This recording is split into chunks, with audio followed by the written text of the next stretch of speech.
Merhaba arkadaşlar, Mahir Karaman kanalına hoş geldiniz. Bugün sizlerle birlikte Samsung telefonda nasıl iPhone zil sesi yapılabileceğini göstereceğim arkadaşlar. Önce benim kullandığım zil sesini size şimdiden göstereyim.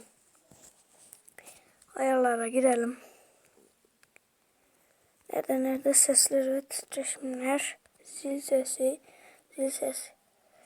Şurada gördüğünüz gibi Brestring Ringgone her neyse tıklıyorsunuz. Bakın zil sesi çok güzel.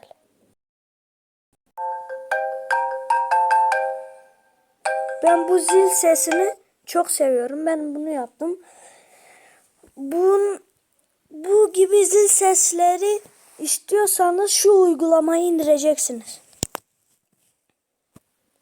Play Store'dan gördüğünüz gibi şurada Hitis Phone iPhone yazdığınızda çıkıyor. Bu arkadaşlar böyle. Burada en üsttekine tıklıyorsunuz.